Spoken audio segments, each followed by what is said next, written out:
11 सितंबर 2001 America के इतिहास का एक ऐसा काला पन्ना जिसे अमेरिका शायद ही कभी पलटकर देखना चाहे, क्योंकि इसमें अमेरिका के दुश्मन की जीत ही नहीं बल्कि अमेरिका की सिक्योरिटी सिस्टम की हार भी छुपी थी। इस अटैक की स्क्रिप्ट बहुत पहले ही लिखी जा चुकी थी। अटैक से ठीक 11 महीने पहले 12 अक्टूबर साल 2000 अमेरिका का एक एंटी मिसाइल शिप यूएसएस कोल यमन के एडन पोर्ट पर रिफ्यूलिंग के लिए पहुंचता है। यह बात है सुबह 9:30 बजे की। ठीक सुबह 10:30 बजे उसमें फ्यूलिंग स्टार्ट की जाती है। 11:18 पर एक फाइबर ग्लास बोट बहुत तेजी से इसकी तरफ बढ़ती है, जिसे 2 सुसाइड बॉम्बर चला रहे थे। इस बोट में 450 किलो एक्सप्लोजिव भरा हुआ था। ये सुसाइड बॉम्बर इस बोट को बहुत तेजी से लाकर इस जहाज से टकरा देते हैं। इसमें एक जोरदार ब्लास्ट होता है और 17 सेलर्स मारे जाते हैं। इस अटैक के पीछे था अल-कायदा। इसी साल 3 जनवरी को एडन पोर्ट पर खड़े एक दूसरे anti missile ship USS The Sullivans को भी इसी तरह से ब्लास्ट करने की कोशिश हुई थी। हुआ यूं कि जिस बोट में एक्सप्लोजिव भरे हुए थे वो बोट बहुत ज्यादा वजन होने की वजह से पानी में डूब गई और अल-कायदा का ये प्लान फ्लॉप हो गया। अपने इस फेलियर से बुखलाए अल-कायदा ने 5 जनवरी को यानी कि ठीक 2 दिन बाद कुआलालंपुर मलेशिया में एक समिट रखी। इसका नाम था कुआलालंपुर अल-कायदा समिट। इस मीटिंग में यह डिसाइड हुआ कि ये एक बार फिर से अटैक करेंगे और इस बार निशाना था यूएसएस कोल। अल-कायदा की इसी मीटिंग में पहली बार हिस्सा लेता है खालिद अल-मिदार। ये खालिद अल-मिदार वही टेररिस्ट था जो 9/11 अटैक्स में फ्लाइट 77 का हाईजैकर था। ये वो ही फ्लाइट थी जो जाकर पेंटागन से टकराई थी और इसमें 184 लोग मारे गए थे। अल-मिदार अल-कायदा का एक ऐसा टेररिस्ट जिसकी अल-कायदा में अच्छी खासी इज्जत थी, क्योंकि इसे खुद लादेन ने चुना था। अल-मिदार गोल्ड जिम से ग्रीन बेल्ट ले चुका था और लादेन की नजर में वो किसी भी सिचुएशन में लड़ाई करने लायक था। कुआलालंपुर में ये जो मीटिंग चल रही थी अल-कायदा की, इस पर CIA अमेरिका की खुफिया एजेंसी की भी नजर थी। CIA को ये पता था कि अल-मिदार अमेरिका का वीजा ले चुका है और वो बहुत ही जल्दी अमेरिका जाने वाला भी है, लेकिन CIA ने ये बात अमेरिका में FBI को नहीं बताई और इस वजह से अल-मिदार FBI की वॉच लिस्ट से भी बाहर था, जिसके चलते अल-मिदार का अमेरिका में घुसना और भी आसान हो गया था। कुआलालंपुर में हुई मीटिंग के बाद अल-मिदार अपने एक और साथी नवाफ अल-हाजमी के साथ जनवरी में अमेरिका के कैलिफोर्निया पहुंचता है। 9/11 अटैक की प्लानिंग साल 1999 से ही शुरू हो गई थी, जब लादेन ने इस अटैक की जिम्मेदारी दी खालिद शेख मोहम्मद नाम के एक आदमी को। मोहम्मद यमन से कुछ जिहादी लोगों को इस काम के लिए चुनता है। उन्हीं में से एक था खालिद अल-मिदार। खालिद अल-मिदार इस काम के लिए इतना एक्साइटेड था कि जिस दिन उसका पासपोर्ट बना उसके एक दिन बाद ही उसने यूएस का B1 वीजा ले लिया, जिससे उसकी यूएस में मल्टीपल टाइम एंट्री और एग्जिट हो सकते थे। अब CIA की पहले से ही खालिद अल-मिदार पे नजर तो थी, लेकिन CIA के पास खालिद अल-मिदार का कोई भी फोटो या उससे जुड़े हुए डॉक्यूमेंट्स नहीं थे। कुआलालंपुर में जो मीटिंग होती है उससे ठीक एक दिन पहले यानी कि 4 जनवरी को खालिद अल-मिदार दुबई किसी काम से जाता है। वो वहां जाकर एक होटल में ठहरता है। जब वो अपने होटल से बाहर डिनर करने गया हुआ था तो CIA उसके होटल के रूम का गेट तोड़कर उस रूम में दाखिल हो जाती है और वहां से उसके पासपोर्ट की फोटोकॉपीज बना लेती है। इस पासपोर्ट में उसका पूरा नाम और उसकी बर्थ इंफॉर्मेशन थी। यहां से CIA को पहली बार उसका पासपोर्ट नंबर पता लगता है और जिसको चेक करके CIA ये पता लगाती है कि उसका अगला डेस्टिनेशन यूनाइटेड स्टेट्स होने वाला है। साथ ही यहां से CIA को यह भी पता लगता है कि वो अगले दिन मलेशिया कुआलालंपुर में अल-कायदा की कोई मीटिंग अटेंड करने भी जा रहा है। CIA इसकी जानकारी मलेशिया की इंटेलिजेंस एजेंसीज को देती है और उनको ये कहती है कि इस मीटिंग पर कड़ी नजर रखी जाए। मलेशिया की एजेंसीज इस मीटिंग पर नजर रखती है और इस मीटिंग में शामिल होने वाले सब लोगों की पिक्चर्स खींच लेती है। 15 जनवरी साल 2000 इसी दिन अल-मिदार अपने दूसरे साथी अल-हाजमी के साथ पहली बार अमेरिका के लॉस एंजलिस एयरपोर्ट पर उतरता है। यहां से वो सीधे जाता है सैन डिएगो। सैन डिएगो जाने का मकसद था वहां पे बना हुआ एक फ्लाइंग क्लब जिसका नाम था सोराबी फ्लाइंग क्लब। यहां इन लोगों को प्लेन उड़ाने की ट्रेनिंग लेनी थी। इसी दौरान एरिजोना FBI के फिनिक्स फील्ड ऑफिस से FBI का एक एजेंट एफबीआई के न्यूयॉर्क हेडक्वार्टर्स में एक सील्ड डॉक्यूमेंट भेजता है जिसे ये लोग मेमो कहते हैं।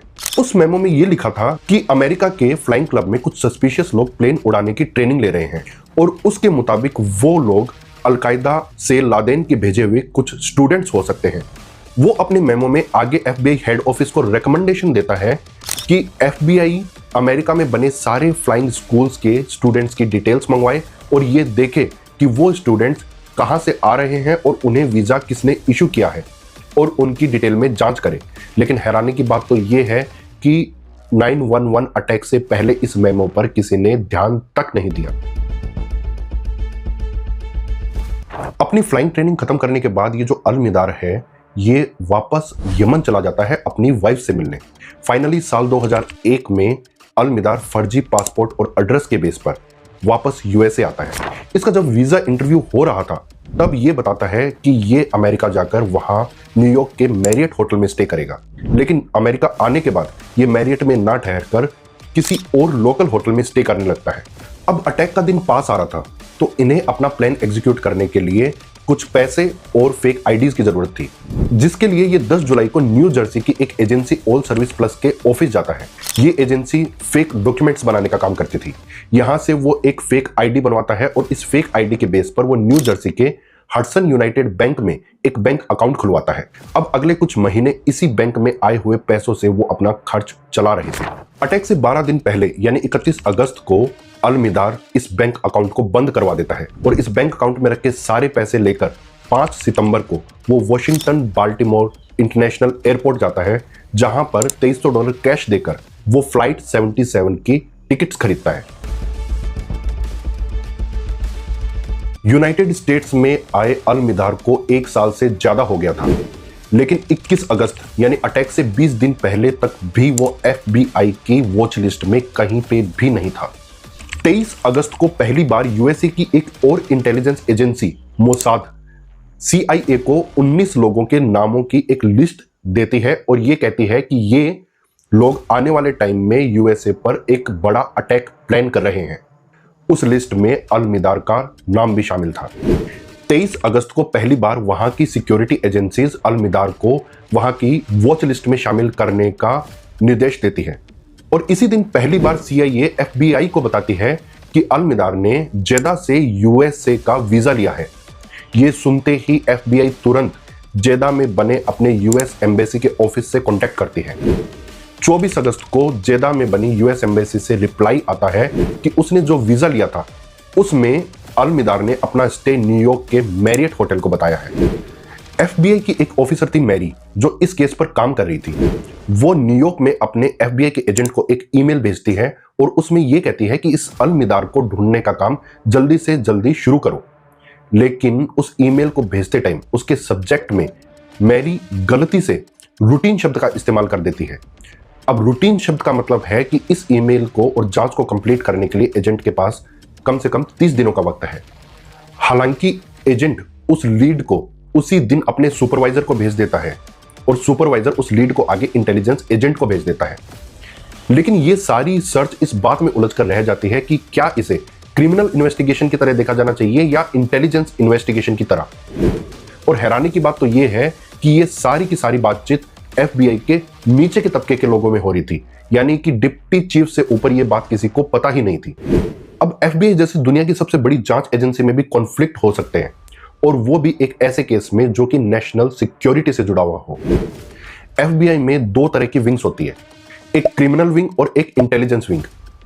अब इस केस की जो जांच कर रही थी वो क्रिमिनल विंग की टीम थी और वो चाहती थी कि इसे क्रिमिनल केस की तरह ट्रीट किया जाए ताकि अल मिदार को एक क्रिमिनल मानकर ढूंढने की आजादी मिले। लेकिन एफबीआई का न्यूयॉर्क हेडक्वार्टर क्रिमिनल विंग की इस रिक्वेस्ट को ठुकरा देता है। एफबीआई का जो एजेंट इस पर काम कर रहा था वो जेन, जो कि इसे इंटेलिजेंस केस बनवाना चाहती थी, उससे रिक्वेस्ट करता है कि इस इन्वेस्टिगेशन को डिले ना करे और नेशनल सिक्योरिटी लॉ यूनिट से एक ओपिनियन ले ले कि क्या इसे क्रिमिनल केस की तरह देखा जा सकता है। तो इस पर जेन ने रिप्लाई में यह कहा कि इस मैटर पर इन्वेस्टिगेशन करने का राइट सिर्फ इंटेलिजेंस विंग को ही है और एनएसएलयू का भी यही नियम है।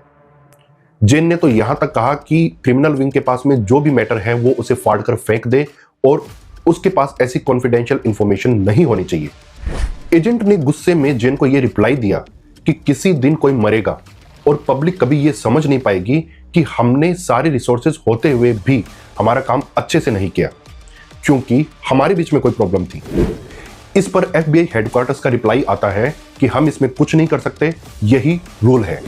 911 कमीशन की रिपोर्ट के मुताबिक FBI में हर कोई NSLU के रूल को लेकर कंफ्यूज था क्योंकि मिदार जो था वो USS कोल बॉम्बिंग में इन्वॉल्व था, तो इस वजह से वो ऑलरेडी एक क्रिमिनल था और उसे पकड़ने के लिए किसी भी तरह के क्रिमिनल केस की जरूरत ही नहीं थी। और इस कंफ्यूजन के चलते FBI के वो सारे एजेंट्स इस जांच से बाहर हो गए जिन्हें अलकायदा या अल मिदार के बारे में सबसे ज्यादा नॉलेज और एक्सपीरियंस था। अब FBI की ये जांच एक नए एजेंट को दी गई। उस एजेंट ने जब मैरी की ईमेल, जो कि सबसे पहली ईमेल इस बारे में आई थी, उसे खोलकर देखा तो उसके सब्जेक्ट पर रूटीन लिखा हुआ था। तो उसने सोचा कि इस जांच को कंप्लीट करने के लिए उसके पास कुछ दिन का वक्त है, तो उसने इस जांच को शुरू करने में ही डिले कर दिया। उसने सबसे पहले मैरिट होटल में कॉन्टेक्ट किया, लेकिन उनके रिकॉर्ड्स में ऐसे किसी भी आदमी का चेक इन ही नहीं था। तो उसने शहर के दूसरे होटल्स में कॉन्टेक्ट किया, लेकिन अल मिदार इतना तेज था कि उसने कहीं पे भी कोई सुराग नहीं छोड़ा था। यहां तक कि USA के ट्रेजरी डिपार्टमेंट और फाइनेंशियल क्राइम एनफोर्समेंट नेटवर्क तक के पास भी उसके किसी भी ट्रांजैक्शन की कोई लीड मौजूद नहीं थी। अटैक से ठीक एक दिन पहले यानी कि 10 सितंबर को अल मिदार पहली और आखिरी बार वर्जीनिया के मैरियट होटल में चेक इन करता है। अटैक की सुबह अल मिदार और बाकी सारे हाईजैकर्स 6:30 बजे ही होटल से चेकआउट कर देते हैं और एयरपोर्ट की तरफ निकल जाते हैं। सुबह 7:15 बजे वो अपना चेक इन प्रोसेस शुरू करते हैं।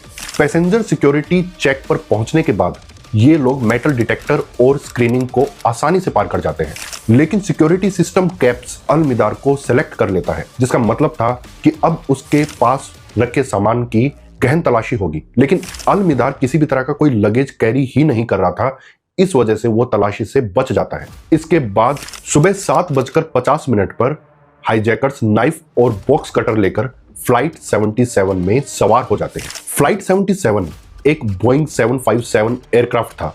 इसमें टोटल 58 लोग सवार होते हैं, जिसमें से 53 लोग जो आम यात्री होते हैं और 5 हाईजैकर्स होते हैं। फ्लाइट में सवार होने के बाद ये लोग अपनी अपनी पोजीशंस ले लेते हैं।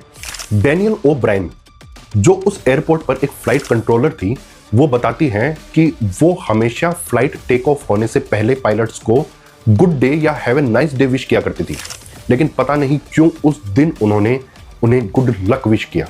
8:10 ये इस फ्लाइट का शेड्यूल्ड टाइम था। अपने शेड्यूल्ड टाइम से 10 मिनट लेट ये फ्लाइट टेक ऑफ करती है। जब ये फ्लाइट 35,000 फीट की ऊंचाई पे होती है तो हाईजैकर्स इसे अपने कंट्रोल में ले लेते हैं। 8:50 पर इस फ्लाइट का अपने एयर ट्रैफिक कंट्रोलर से आखिरी बार कॉन्टेक्ट होता है। 8:54 पर यह फ्लाइट अपने असाइंड रूट से हट जाती है और साउथ की तरफ मुड़ जाती है। इसके बाद फ्लाइट का ट्रांसपोंडर भी बंद हो जाता है और यह फ्लाइट सारे रेडार से गायब हो जाती है। Indiana police air traffic control इस फ्लाइट से हर तरीके से कॉन्टेक्ट करने की कोशिश करता है, लेकिन यह फ्लाइट तब तक सारे तरह के कॉन्टेक्ट से गायब हो चुकी थी। हाईजैकर्स इस फ्लाइट को वॉशिंगटन DC की तरफ मोड़कर ऑटो पायलट पर सेट कर देते हैं। सभी पैसेंजर्स को प्लेन के पीछे वाले हिस्से में ले जाया जाता है। इस प्लेन में सवार थी बारबरा ओल्सन, जो US के सॉलिसिटर जनरल टेड ओल्सन की वाइफ थी। बारबरा अपने हस्बैंड टेड को फोन लगाती है और उन्हें बताती है कि ये प्लेन हाईजैक हो चुका है। और आगे बारबरा कहती है कि टेररिस्ट को ये नहीं पता कि उन्होंने टेड को फोन किया है। बारबरा ने टेड से कहा कि हाईजैकर्स के पास चाकू और बॉक्स कटर्स हैं। अब क्योंकि टेड सॉलिसिटर जनरल थे, तो बारबरा टेड से पूछती है कि उसे पायलट्स को जाकर क्या कहना चाहिए ताकि कोई रास्ता निकल सके। इस पर टेड उनसे पूछते हैं कि इस प्लेन की लोकेशन क्या है, तो बारबरा उन्हें बताती है कि प्लेन की लोकेशन नॉर्थ ईस्ट की तरफ है। टेड उन्हें बताते हैं कि ऑलरेडी 2 प्लेन और हाईजैक हो चुके हैं और उन्हें वर्ल्ड ट्रेड सेंटर में क्रैश करवाया जा चुका है। इसके बाद टेड का कॉल कट जाता है। इस वक्त ये प्लेन पेंटागन से सिर्फ 38 माइल्स दूर 7,000 फीट की ऊंचाई पर उड़ान भर रही थी। 9:32 पर Dulles terminal radar approach control report करता है कि एक ईस्ट बाउंड फ्लाइट बड़ी तेजी से व्हाइट हाउस की तरफ बढ़ रही है। यह फ्लाइट 77 थी। अचानक ये फ्लाइट 330 डिग्री का एक टर्न लेती है और जमीन के बहुत पास 2200 फीट की ऊंचाई पर आ जाती है।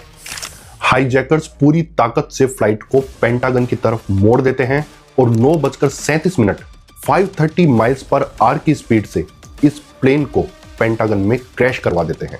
इस अटैक में टोटल 184 लोगों की मौत हो जाती है। 9/11 अटैक में तकरीबन 3000 लोग मारे गए थे और 6000 से ज्यादा लोग घायल हुए थे। ये एक ऐसी खौफनाक याद सबको दे गया जिसे आज तक कोई भी भुला नहीं पाया। लेकिन क्या इस अटैक को रोका जा सकता था अगर CIA ने FBI को टाइम से बताया होता? क्या इस अटैक को रोका जा सकता था अगर अमेरिकन सिक्योरिटी एजेंसीज के बीच आपस में कॉन्फ्लिक्ट नहीं होता? क्या इस अटैक को रोका जा सकता था अगर FBI में यह बात हायर अथॉरिटीज को पता होती? क्या इस अटैक को रोका जा सकता था अगर फिनिक्स मेमो पर किसी ने टाइम रहते ध्यान दिया होता? ये सारे तो सवाल हैं। इन सवालों के जवाब शायद कभी मिल भी जाए, लेकिन यह बात तय है कि जिन लोगों ने अपनों को खोया है वो उन्हें वापस कभी नहीं मिल पाएंगे। हम मिलेंगे आपसे अगले वीडियो में, तब तक के लिए थैंक यू।